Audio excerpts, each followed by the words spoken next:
Join Gator great Shane Matthews every weekday as he brings you all you need to know about your Florida Gators, including news, analysis, and opinions with some of the biggest names in sports.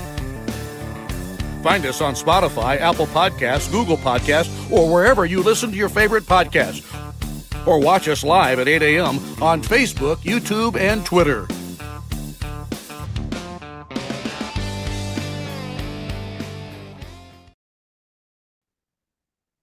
Good morning. It's a live edition of PodUp with Matthews in the morning from the Crime Prevention Security System Studios. Large enough to serve you, small enough to care. Got a lot to talk about today.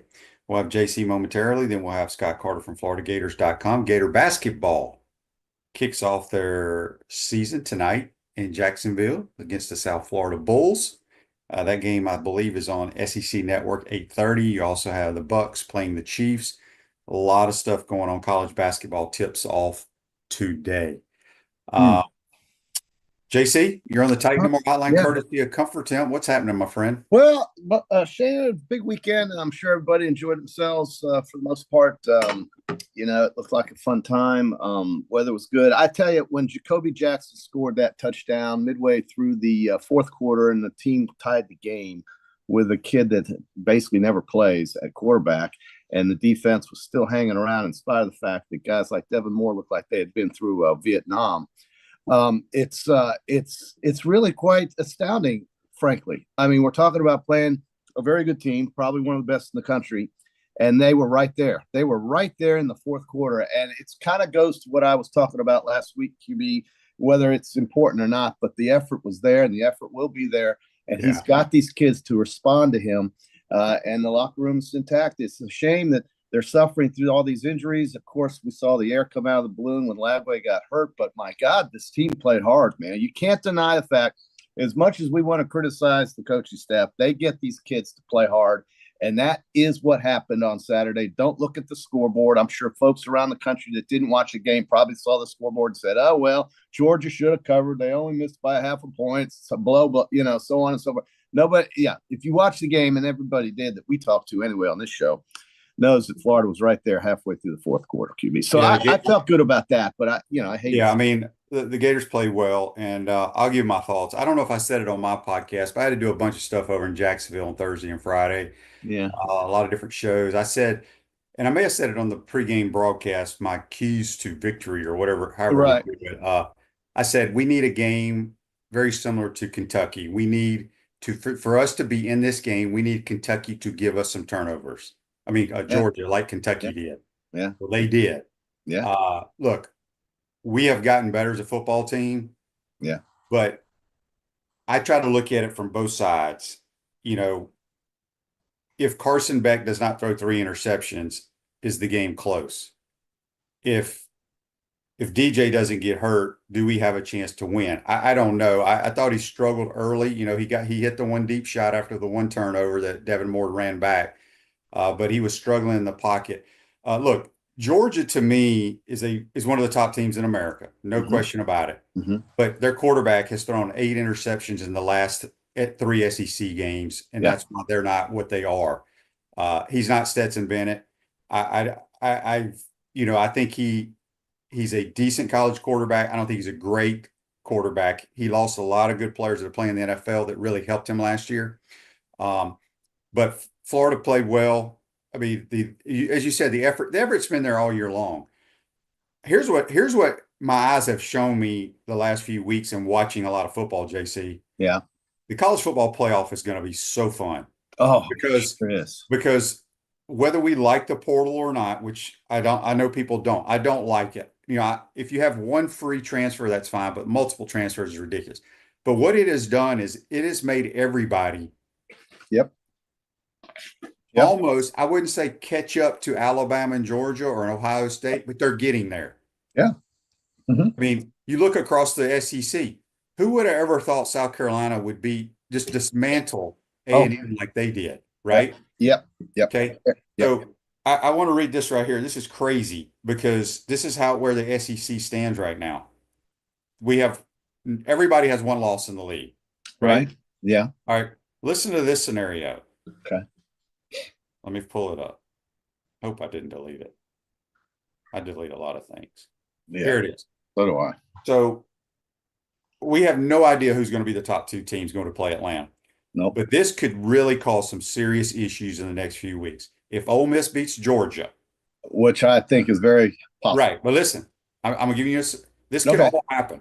Yeah. Sure. Alabama beats LSU, so now LSU has 2 losses. Then Georgia beats Tennessee to give Tennessee their second loss. South Carolina beats Texas A&M to give them their second loss, and then A&M beats Texas to give them their second loss. So you would have like 6 teams in the league with 2 losses. Well, now wait a minute. South Carolina played Texas A&M Saturday. No. We're leaving South Carolina out. Well, South Carolina did beat A&M, so now A&M has 2 losses, right? No, they have 1 loss. No, they only have 1 loss in the league, but they right. But then if A&M beats anyway, the moral to the story is there's a lot of chaos that's going to probably happen in the next couple of weeks. Yeah, there is, and it comes down to in December, are we going to have 4? Are we going to have 5? Are we only going to have 3? How many teams in the league are going to go? And when you do the math, you can break it down pretty simple. You got 4 conference champions and a group of 5 champions. You got Notre Dame probably hanging around. They'll likely get it because of pedigree. And then you've got to figure out how many will the Big Ten get in? How many will the SEC get in? Because I don't think after watching what happened in the ACC this weekend with Clemson, you can expect more than 1 team out of the ACC to get in. I don't think that you will see that. I don't also think you will see more than 1 team likely in the Big 12 after what Iowa State went through. You won't see anybody more than 1 team maybe in the Big 12 get in. Okay. So now what are we at? Well, how many teams going to get in from the SEC? And SEC bludgeons itself. I mean, it really does. The problem is I don't know I don't even know if we have a tiebreaker in place right now, because we used to have to worry about it because of East versus West. Well, it's going to be a mess. Well, listen, these so-called geniuses up at the offices should have thought about all this a long damn time ago. I mean, come on. We all know that this conference is what it is and how good it's become. And with the things that you just described, it's going to definitely even the playing field in many ways. You can't come in there unprepared. You can't come in there unprepared and say, okay, well, if there's 6 teams, what do we do now here in December? That would be very surprising to me if they don't have something in place as far as the tiebreaker goes. And I don't know what it is. It's too messy to talk about. But what I can tell you is that Florida exposed Georgia in a lot of areas, and Ole Miss can do the same. And this game coming up on Saturday in Oxford is going to be difficult for Georgia. I also think it is absolutely criminal that you give Texas a home game with an open date to play the team that just got done playing Georgia. I just think that's absolutely horrible scheduling. We talked about this. I've complained about it. Nobody cares, but it does suck. I mean, let's be honest. Come on. You're giving Texas the week off. You're sticking Florida in a war against Georgia and then telling them to travel. I mean, what the hell are we watching here? So I don't know. I mean, that's just me complaining. I don't know. I know nobody cares, but that doesn't seem right, And I guess it's just going to be a bloodbath. It's just going to continue to be a bloodbath. I don't know how these guys are going to have any players left by the time they get to FSU. I really, honest to God, what happens if something, God forbid, goes on with Aiden Warner this weekend? This weekend's practice, I know you're going to talk about this on the other shows, but who are they going to have backing him up? Clay Millen, he's a transfer from Colorado State. He's played there. All right. Here's the thing. I've had multiple people talk about this. There's nobody in America that has a 3rd-string quarterback ready to play.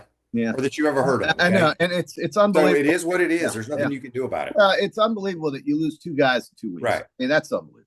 That's unbelievable. Gloria asked on Facebook Live, brought to you by Melton Law, is it true the Gators brought the wrong cleats, brought 1 inch, should have brought 1.5, therefore contributing all the I don't know. Usually you pack all your cleats. Well, I mean, the field was a little slippery, but it wasn't wet, was it? No. So look, I don't know if the field had anything to do with it. They did reside it after the Green Bay game, like many stadiums do. Yeah. The NFL inspects all that stuff, does all their testing. They approved it. Look, I don't know. I mean, did Georgia have people go down to? I mean, it's just one of those things, people. I mean, there's nothing you can do about it. No, it's just Greg says Carson Beck throwing interceptions is not the narrative. Well, listen, he can't. They threw 3. He can't keep doing that, and they can't. They will not win it if he keeps doing that. Right, he's thrown 8 in the last 3 games. Let him throw 3 interceptions in Oxford and see how that goes. That's just, you can't do that. And listen, the way Mississippi's playing defense right now, I wouldn't be surprised if it happened, QB. But if they're smart, they'll run the ball. and that's what Florida did. And I loved watching Jacoby Jackson with 74 yards, Jaden Ball. This is what they're going to have to do against Texas. Try to keep the clock running and keep it a short game, QB. Yeah. I mean, try to get some first downs on the ground and keep the clock running. I love the way Jaden Ball seemed so patient when he got the ball and waited for something to open up, and then he hit it. And I like the way Jacoby Jackson ran that 15-yard touchdown pass, dude. That's running the football just takes so much pressure off the quarterback. And I just hope. Yeah, I mean, say what you want to say. Billy and them can dial up some runs at times. Michael's question on YouTube brought to you by Quality Plumbing. Shane, with all the injuries starting with Mertz now, Lagway, does Billy get a mulligan to coach next year? I don't know. Here and I want to this John says might as well keep Billy a season of recruiting and go all in on the transfer portal and see what this young talent can do before starting over. Okay, I have two thoughts to all of these questions, kind of combined, and we talked about this last week, JC, I believe. Yeah. Okay, we've played. Billy has coached 30-something games. Yes. Have we gotten better the last few games? Yes. But does that mean you're going to continue getting better and win games in the future? Do we have some good young players? Yes. Does that mean those young players will be wearing orange and blue next year? No. Right? We don't know what School X will call and say, we want you to give you this money to come play for us. And I'm not trying to be negative here. It's just we don't know that. There's, in the past, if you had a freshman or a sophomore or a redshirt freshman, you knew you were going to have him because he was not going to waste part of his college career transferring to have to sit out. That's gone. Those days are gone. I think to the question though about Billy, it does give you a scapegoat. Injuries are right, but I don't know. I don't know if that's going to matter. I mean, I don't have any answer. I don't know what's going to happen. But again, in this business, it's a bottom line. It's how many wins do you have? It's a results-driven business. Yeah. Art asks, is there a diagnosis for Lagway? Is there a chance look at hamstrings are hard, man, and they're usually 4 to 6 weeks. I don't think he plays anymore this year. We have 4 games left. Yeah. And I popped my hamstring against the Vikings one year, and I didn't understand. I was like, when receivers have hamstrings or DBs, I'm like, dude, you can't be that bad. You can until you do it. Let me tell you something. You're not going anywhere. You don't go anywhere. But QB, here's the other thing that I don't think concerns you as much as it concerns me and maybe some fans out there. But I don't know how they're doing on 2025 with the players recruiting and all that. Not good. Right. And if he stays around for another year, they say, okay, you're going to coach our team in 25. They've got to make that clear at some point because of recruiting. Then, got some things to do about that. And like you just said, it doesn't look very positive right now. And that's another concern I have. But Lanny says on Facebook Live, brought to you by Mellon Law, Shane, Ohio State won a national title with a third-string quarterback. That was like 10 years ago. The game has changed. That was when you stacked recruiting classes on top of one another. There is nobody. Yeah. I would say there's nobody in the country that feels comfortable playing big-time college football, putting their third-string quarterback in. I agree. Nobody. I agree. Yeah, no. And Travis says Georgia has a third and fourth string. Everybody has it, but I doubt the Georgia third and fourth string. Well, they got Jaden Rashad. Okay, put him in the game then. Nobody's listening to anything I'm saying. Oh dear. Todd says with a third string quarterback, why were they launching 15 to 20 yards? I don't recall seeing. Oh, I would loved it when they put him in the first play. They threw deep, and he's not. He can throw the football. People, he can throw the football better than you think. Give him time. I'm not saying he's going to light it up, but he will play better next week probably than he did Saturday. I guess. I mean, what can you expect? Listen, they had the game tied in the middle of the fourth quarter. Yeah, that's all I can say. We played well. Yeah. Everything was going exactly how it had to happen for us to stay in the football game. We needed turnovers. We got turnovers. And then a huge play that nobody wants to talk about was the bad snap on the field goal. That was a huge turning point in the game. That was a bad one. Well, listen, I mean, I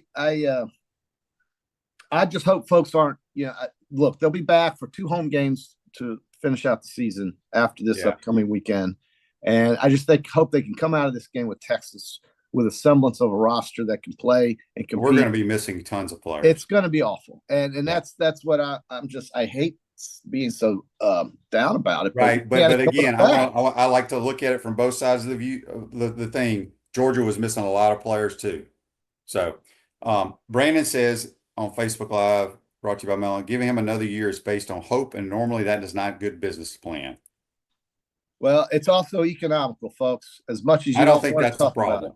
Well, I do, because it's not $26 million. It's about 3 times that much. That does not matter. Okay. I'm just telling you. I'm telling you, I think $80 million does matter. I don't care. Yeah, not to these people. Not to these. Then why the hell? I actually spoke why to is that money? Then why is that money flowing over to Florida Victorious? If it's so damn important, if it's so available, why isn't it sending over to Florida Victorious? JC, we've had this discussion many times. Listen, if these people want to, JC, if they hired a certain person, those people would give. Okay. Well, if we don't have the money on board, it's hopeless. So get on with what you got to do. I mean, that's the point, right? Either you're going to do it or you're not. And if you're not going to raise the money, QB, and you're not going to get the players, QB, then what are you doing? So, I mean, JC, we've talked about this. I know. When you have been losing for 3 years, the average fan, I'm not talking about the wealthy fan or the guys that have names on everything. Yeah. I'm talking about the average ticket holder like yourself. Mm-hmm. If your team was winning and you believed, would you send that check in or put your credit card? Yes. If you've seen what has transpired, yeah, you're not. That's where I'm going with this. I know, but I also think there's a big hesitancy to spend a lot of money over there after what they've just been through. Well, I'm not talking about. I know you're not, but the people that fund this program are who you're talking about, and they're still going to have to get involved with the new staff, the new this, the new that, the old staff, the severance packages. My God, I mean, you say it's there, but it's a lot more than what the buyout is. It's a lot more than that. I'm not talking about the UAA. I'm talking about the average fan and the people that were willing to write checks. Well, let me tell you something. If the average fan and the people that were willing to write checks don't show up to the game, the UAA will have to deal with that some way or another, right? I mean, if there's anybody on the 6th or 7th floor, and if there's nobody watching, that will affect the UAA. Text on the Titan Amara text line from Jimmy. He says, Shane, who do you think is the best team in the SEC that you have seen or just in the league, period?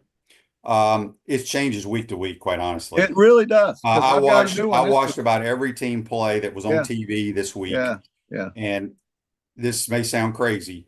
I'm going to tell you. The best team in the league right now after playing Saturday are the Ole Miss Rebels. Is up to 1,000%. Right.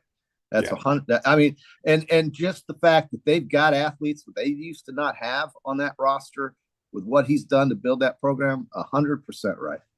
I mean, so you're right, though. It does change every week. Absolutely does. But boy, if that quarterback plays well, they're damn near almost too difficult to try to beat. I mean, they embarrassed that team this weekend up there in Fayetteville. So yeah. They also embarrassed the team that just got done embarrassing Texas A&M, by the way, in Columbia. They embarrassed that team. Somehow they decided to lose to Kentucky. So this league devours itself. And whether we get 4 or 5 is really up for debate, but it's going to be tight. It's going to be tight. Someone's going to get left out. I'll just say that. I do think the winner of LSU Alabama is going to make it, but I don't know that. So we'll see. Text on the Titan More text line from Daryl says, good morning, guys. I don't believe in moral victories, but our kids' fault. Yeah. Tails off Saturday to give us a shot to possibly win the game. I believe DJ wouldn't have got hurt. We could have won, but we didn't. Yeah. I hear you. I know a lot of fans said that to me at the golf course. We don't know. I mean, DJ hit the one deep ball, struggled the other throws. I mean, it was 2 for 6. Yeah. We don't. He could have thrown 3 interceptions. Could have thrown 4 touchdowns. We don't know. Right. But I do think the team you could feel the energy. Oh, yeah, there's no question about that. He No does a question lot about more than just play. I mean, he's the leader of the team. Yeah. You lose that guy, it's damn hard to It's amazing to me because I talked to Eric Zyer, who does what I do for them. Yeah. And they've been asking, like, the fan base, and he's been hoping they would put Gunnar Stockton in a little bit. That's their backup. Yeah. Because Beck has been terrible. Terrible. Yeah. I mean, eight interceptions in the last 3 games, JC. You can't win. They've won them, but yeah, it's a lot. But you just can't do that. Right. So I was talking to a couple other former Georgia players at this golf event too. They call him Larry Lamborghini or Lamborghini Larry because yes. They're not going to bench him because he's making over $3 million playing quarterback. Think about that. How ridiculous is this? I mean, this is just so ridiculous. Right. I mean, you can't bench a kid because he's got more money than all of the coaching staff. Yeah, I mean, the head coach. Yeah, but man, at some point, Kirby cannot keep putting the ball, turning the ball over. And look, you said the last 3 games he's thrown 3 picks against Alabama. I think he turned it over 4 times with 3 interceptions. Yeah, he's had a terrible year. He's lost a lot of money in the NFL. Now that the more that I've watched him, I don't know if he can play in that league either. Well, listen, this quarterback we're going to see this weekend has had some struggles this year with his health and so on, but he's another good one. And I think if the Gators can just try to shorten this game in any way possible by running the football and getting some breaks, that's just to get through it. Yeah, you're gonna have to get 3. You got to get a minimum of 3 turnovers. Oh yeah. Look, we're gonna go there and have fun. I think that's what you got to look at. There you go. Text here on the Titan MR text line, QB. There is a tiebreaker with a list of criteria, and if there is still a tie after that, then it's drawn out of a hat. Yeah, yeah. I'm assuming he's being serious. Now, Gator fans, I got to say this too, and nobody's looking at this, but I just looked at it this morning before we came on. Guess what's coming through the Gulf of Mexico? And guess where it's heading? And it looks like by Saturday, it won't affect the game, but it could on Sunday getting out of there for Gator fans. I don't know, but there's a tropical storm going into Where's it headed? It's heading toward the Houston area. Houston is not far from Austin. And it does have a lot to do with airports because some people might be flying into Houston. I don't know, but it's going toward Texas in the Galveston area if it continues on the path that is predicted. I thought hurricane season was over. It is, but not in the Gulf. The Gulf is a bathtub, and that's what's going on. And I just check your weather. That's all I'm going to say to Gator fans heading over to Texas this weekend, including myself. But I'll be in North Texas, except, of course, on Sunday I'm supposed to be in Houston, which may not happen now because there's a freaking tropical storm hurricane coming. So. It just never ends, QB. It never ends. It doesn't. It never ends. It's unbelievable. I swear, it's my fault. The storms follow me, QB. This guy just hit a golf ball. I'm watching him on the white tee. He just hit a golf ball 25 yards across the car path into my neighbor's ligustrum. Wow. Oh, hurricane season, everybody says, is November 30th when it ends. Yeah. No, it's supposed to be on the downside. Cliff says the cone has it going to Louisiana.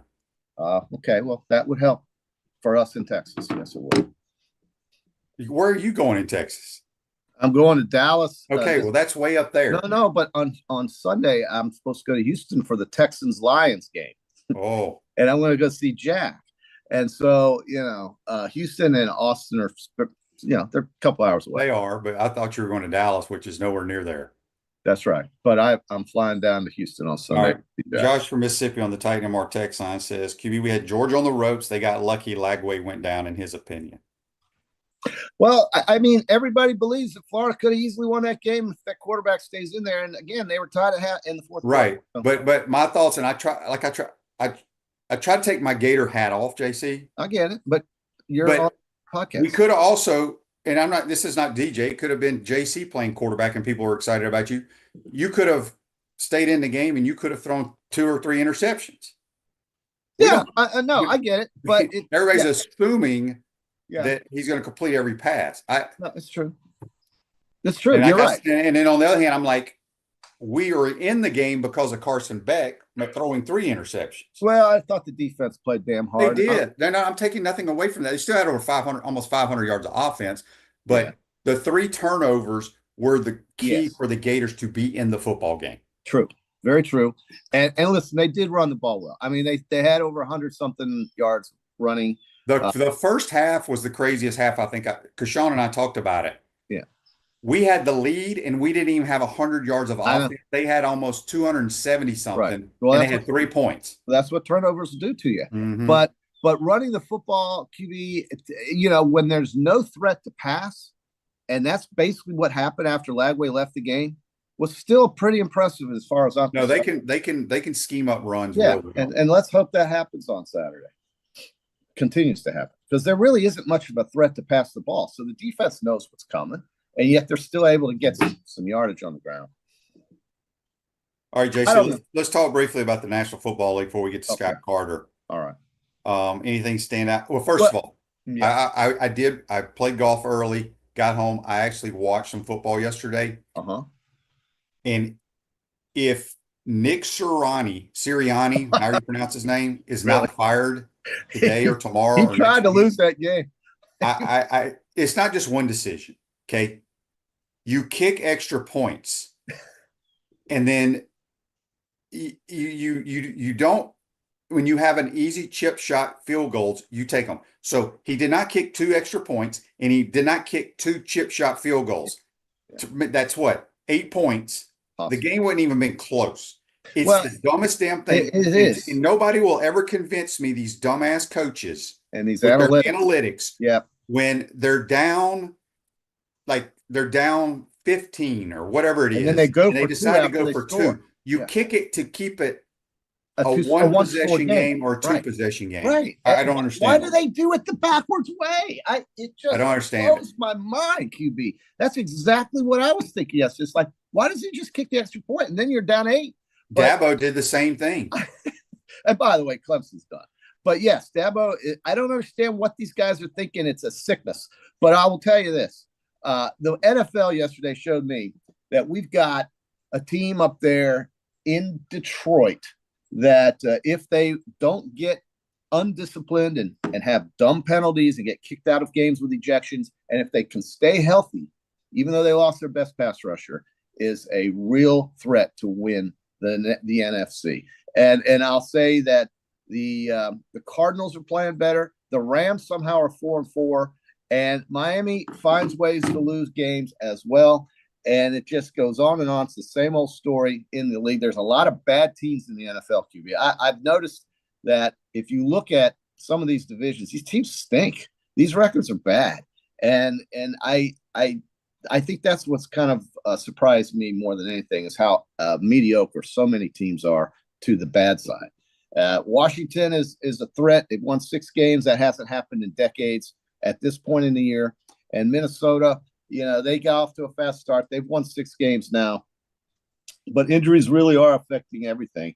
And I think the Lions are the team to beat in the NFC for absolute sure. And the Chiefs, until someone beats them, you cannot say that they're not the team to beat. They are. Absolutely, They are. Even though they haven't looked good, and neither has Mahomes, it doesn't matter. They win. And that's all that Vikings are very good as well. Yeah, they're good defense. I was just saying that. But, they're 6-2. Darnold's playing well. If he doesn't turn the ball over, they have a chance. Yeah. But it's up to Darnold. It's really up to Darnold. But I love the way Goff and Detroit's in such control of these games these days. They're playing 4 out of the next 5 games on the road, including last night. I saw them in Dallas. I'm supposed to see them in Houston, weather permitting. I just think that's the team right now. Right now. Now, it's a lot of football to play. But right now, that's the team that's impressed me the most. John says, watching a lot of NFL this weekend, QB, why do teams run the ball up the middle and first down when the defense is loaded in the box? They don't. The defense isn't always loaded up in there. It's just that's what coordinators do. I mean, you see it in college football too. Everybody wants to know why you're.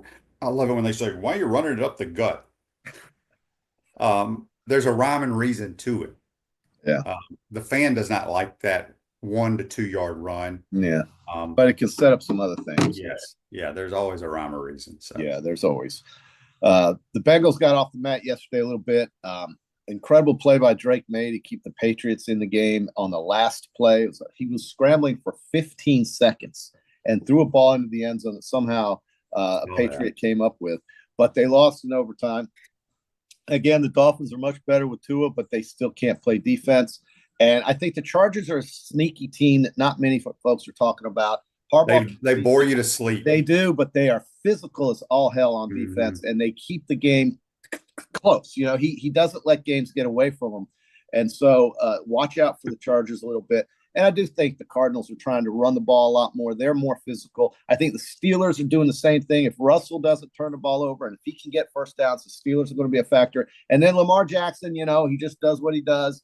The Ravens are a really interesting and fun team to watch because anything can happen. But man, they're tough as well. Buffalo, I think Buffalo's going to have to find some more offense. You can't just ask Josh to do it week in and week out. Defensively, though, they're getting healthier, so Buffalo could be a threat. But Kansas City's the team to beat in the AFC until someone does. So that's it. They'll be at home. Who's going to beat them at home? You got to beat them at home. Roland says on YouTube, brought to you by Quality Plumbing, Detroit's OC has any head coach experience. He does not. He'd be a guy to look at for next UF's coach. What? No.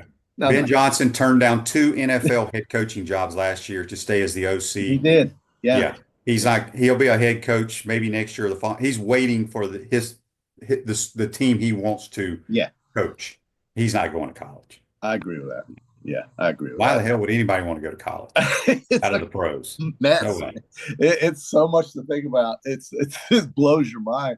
But I do think you're right. At the beginning of the show, your premise of parity is absolutely the truth. And, I'm sure that the SEC will get at least 4 in the playoff, but they're going to beat each other's ass. That's what's happening here. Everybody's just hammering each other. And next weekend's going to be unbelievable. You got Georgia, Mississippi, Alabama, LSU, and a bunch of other games. And good for Shane Beamer. That program has just come alive. They tease people. Yeah. And then they end up losing. Yeah, but and they'll beat somebody they're not supposed to. I know. That's what they do there. But they're exciting people at least. I mean, they just punished Texas A&M, who was coming off a big win. So, man, what a crazy conference. All right, JC, go do your workout. Okay. We got to get to Scott Carter. You got it. That's JC. Join us on the Titan No More Hotline, courtesy of Comfort Temp. Take a quick time out. Come back. We'll be joined by Scott Carter from FloridaGators.com. Get his thoughts on the weekend. You're watching and listening to PodUp with Matthews in the Morning from the Crime Prevention Security System Studios. We'll be right back. We want to take this moment to thank our sponsors who keep the show going and pay the bills. Our premium sponsors are Campus USA Credit Union, Crime Prevention Security, Dave & Buster's, Meldon Law, QC Kinetics, Titan MRI, UF Health Orthopedics and Sports Medicine Institute. Our gridiron sponsors are Florida Cracker Kitchen, Comfort Temp, Peachland Dental, Ruse Ogre State Farm, Tropical Smoothie Cafe, Cogent Bank, UF Bookstores, Florida Victorious, Quality Plumbing, Silverback Concrete, Electronics World, Miapa Latin Cafe, 84 Lumber, Baker Sporting Goods, Big Mills Cheesesteaks, Celebrate Primary Care, Dowling Signs, Gator Dominoes, Ironwood Golf Course, Aikido America, Style Cuts, and Gator Bait Media.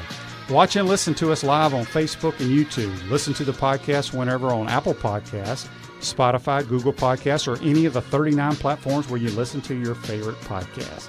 Remember to like, follow, and subscribe so you don't miss an episode. To become a sponsor, call Freddie at 352-284-3733. Hi there, this is Coach Steve Spurrier, and I want to let you know that by popular demand, Spurrier's Gridiron Grill's delicious brunch is now served in a premium buffet. You have spoken, we have listened, and we're now serving Gainesville's only elevated buffet complete with an omelet station, ginger sage chicken sausage, shredded short rib, and of course our chicken and waffles. Plus, you can enjoy bottomless mimosas and Bloody Marys. So join us every Saturday and Sunday from 11 to 3 for the best brunch in town. Welcome back to the Crime Prevention Security System Studios, large enough to serve you, small enough to care. Miapa Latin Cafe. Discover the ultimate Cuban culinary experience at Miapa Latin Cafe with 5 locations in Gainesville and Alachua. You're never far from the best Cuban food north of Miami. We're going to head to the Titan No More Hotline courtesy of Comfort Temp, and we're joined by a guy who loves him some Miapa. That would be Scott Carter from FloridaGators.com. What's up, Scott? I do love Miapa, and I'm wearing a little bit of it this morning, but not Miapa, the office coffee I just spilled. But if it was Miapa, I would have been protecting it like crazy. they They would have put a top on it for you. That's right. That's right. All right, Scott. First of all, Gators played hard. We all know that. Had a shot. Just didn't happen. Georgia wins again. And I think the fourth straight game that they've won against us. Anything stand out in Billy's press conference when you went down You there know, the after the thing game? that obviously I think got the most attention was, well, this goes both ways. I had some people comment like, I agree with him. Then I had some people just using it against him when he said this was the first time as UF coach where this team believed they could beat Georgia. And he said that after the game, and I understood what he was saying. I mean, they showed up, they played good, played even with Georgia. And quite frankly, if DJ Lagway doesn't get hurt, who knows what happens?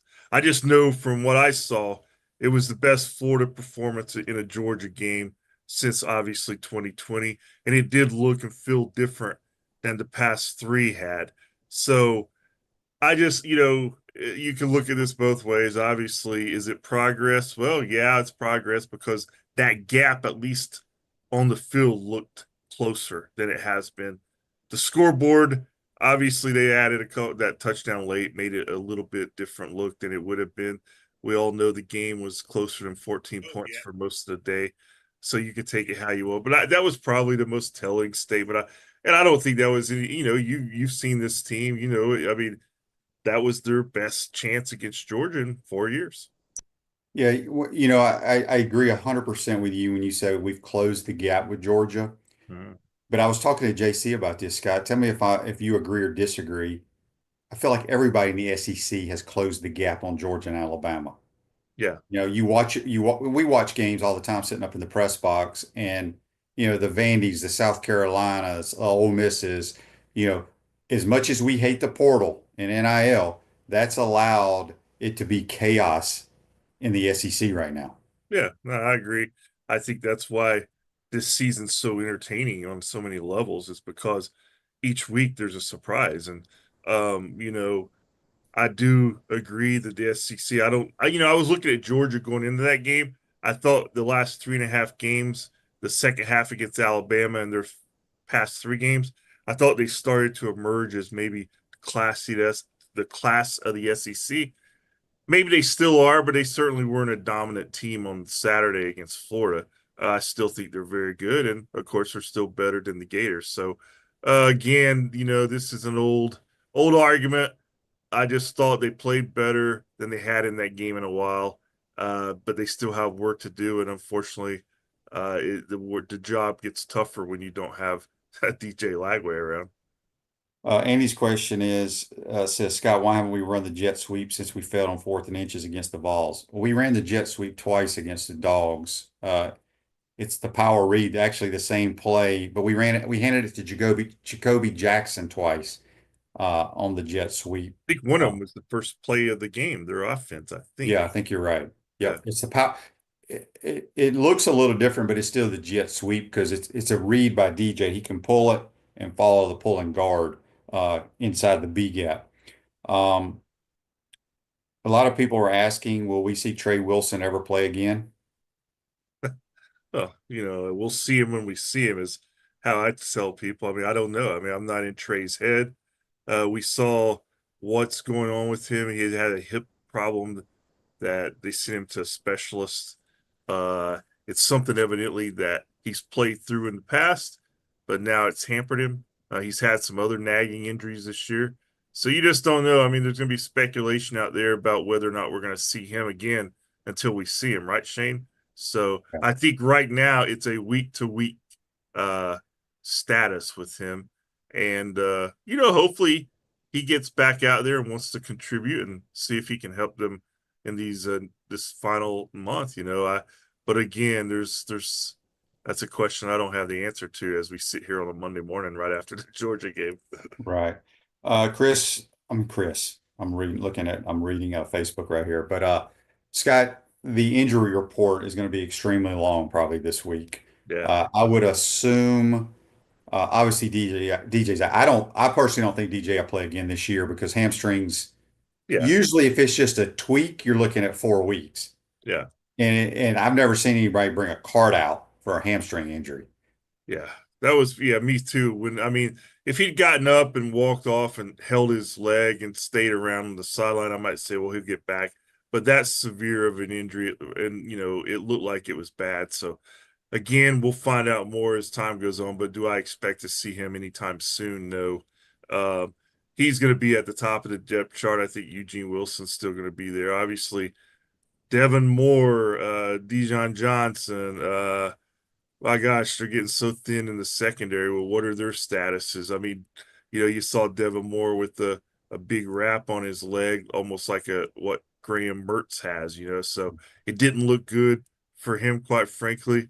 And I'm probably missing someone there, but I mean, you look at that secondary, and obviously the running backs, I think, have probably handled their situation the best. Jackson and Ball, they haven't really missed a beat without Montrell, so that's good. And the offensive line has relatively, those top five have stayed healthy, although Damian George Jr.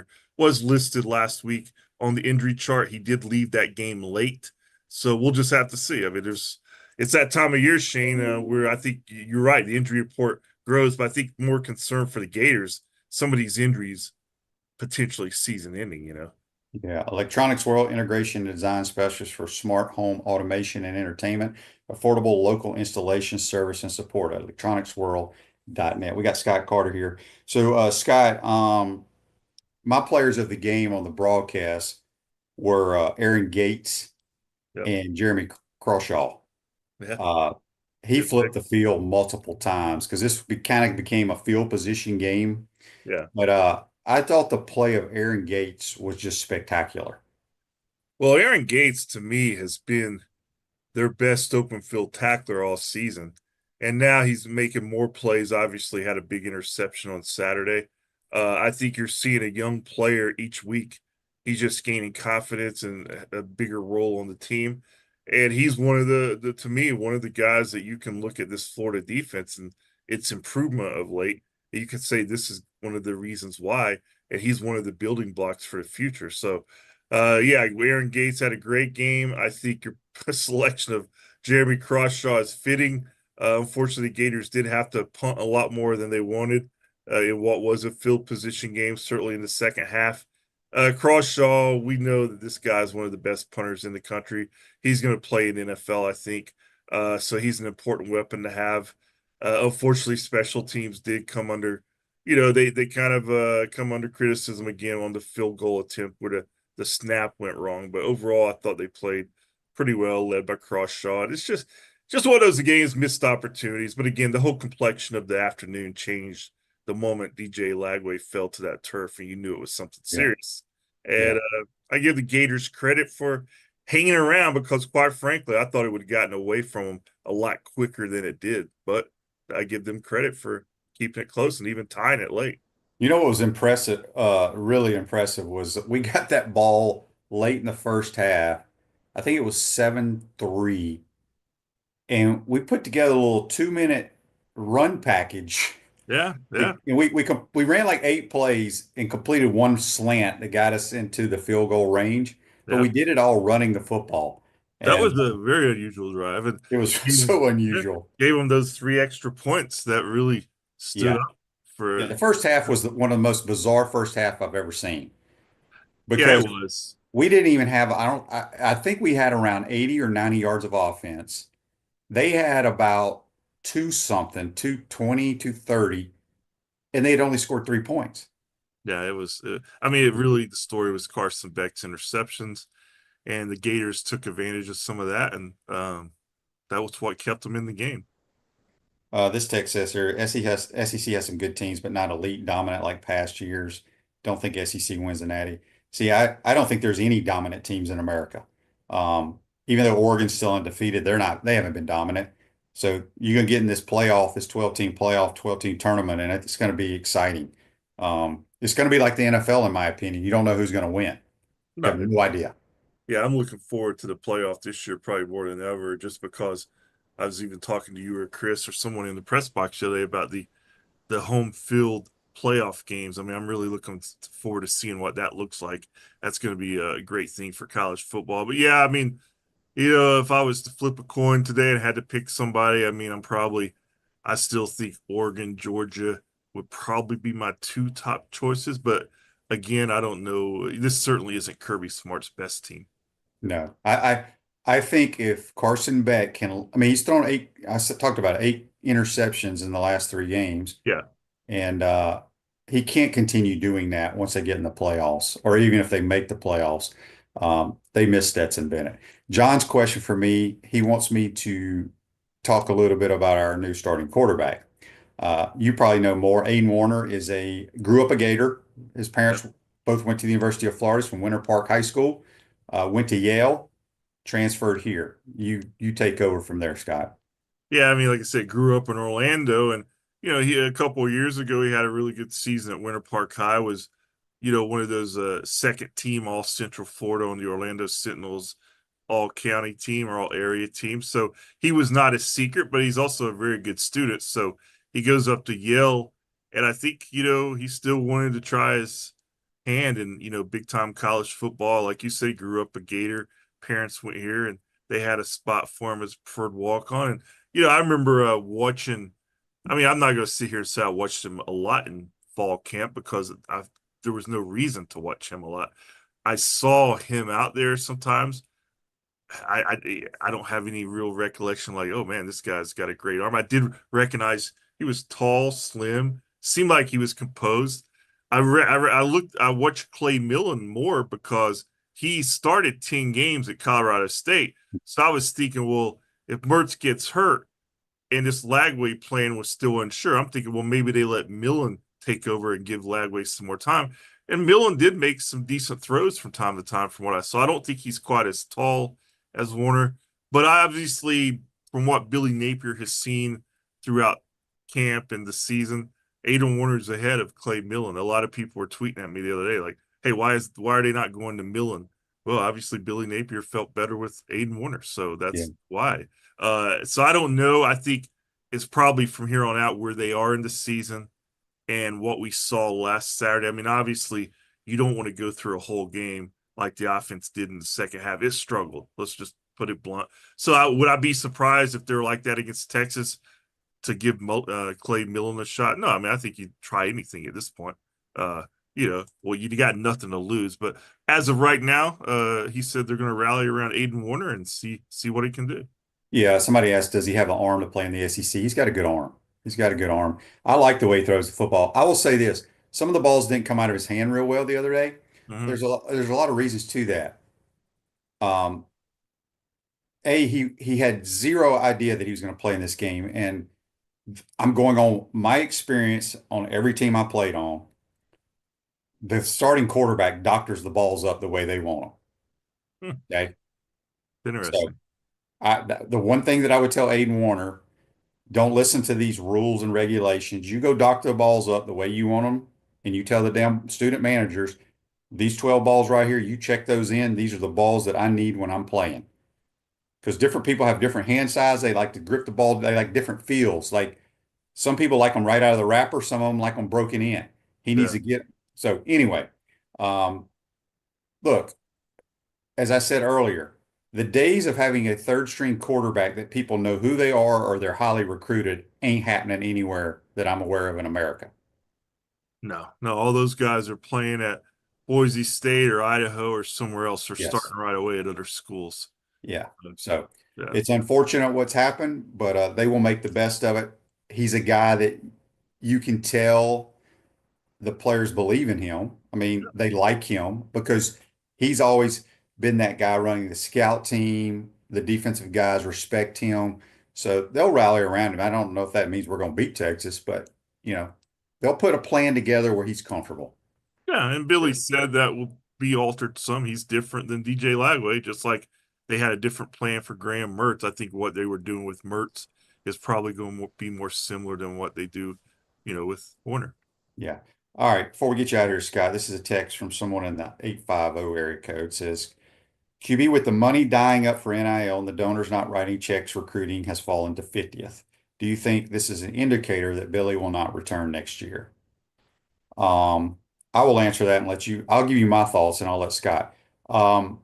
I don't know anything about recruiting. I don't care about recruiting right now. I know it's important, but I think recruiting is probably 50th because I'm sure player X that's being recruited doesn't know if the guys recruiting him are going to be coaching at this school. Um, we have money. I do think, just my personal opinion, the average fan, if they were giving to NIL, may be tired of giving to NIL if you're not winning games. I mean, that just makes sense, right? Return on your investment. Yeah. What are your thoughts, Scott? Yeah, I mean the recruiting rankings, that's lower obviously than Florida's traditional at this time of year. Uh is it a huge concern right now? Not for me because I've seen how this works.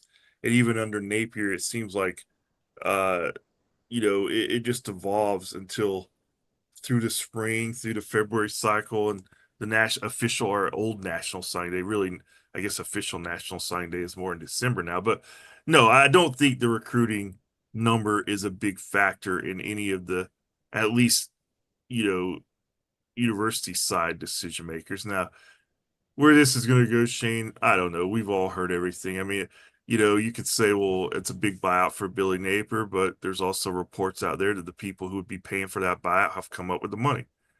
So it's just it's a different dynamic than I've ever experienced because usually these things are kind of handled in a more a little cleaner situation. But they're 15 and 18 under Billy. I'll say this. I've always thought, I mean, he's done some really good things behind the scenes that I like. The Mhm. program's in better shape on some levels than it's ever been. But again, man, you got to win. We all know that. And that's just where that's where it is, man. I mean, there's no other way to sugarcoat it. You've got to win. So whether or not we'll see how these last 4 games play out. It's going to be very hard for Florida to finish with the winning record. They're 4-4 right now. You got to at least win a couple of them. It's going to be a difficult task. We'll see. And I don't, even if they do finish 6-6, I don't know where it's going. But a lot more people making these decisions above my pay grade, Shane. You know, That's but, right. There's no but question. I kind of know how I would handle some things, but it's not my decision. Exactly. All right. Last text on the Take No More text line from Andy says, I think these kids are just holding. This is brought to you by Meldon Law, by the way, folks. I think these kids are just holding off until last minute for NIL. Also, know kids are getting paid by schools starting their junior years in high school. That is very true. Very true. And if Scott Carter is committed to school X and that school's paying you a little whatever per month, there's a good chance that when signing day comes around, school Y is going to call you and say, hey, we're going to give you this, and you flip.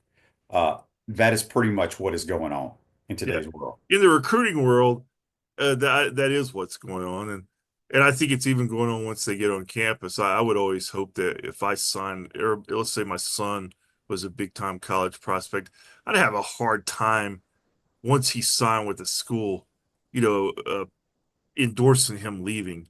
Mhm. You signed up for this, man. Let's create something here so you can come back on these future reunions and stuff and be a part of something.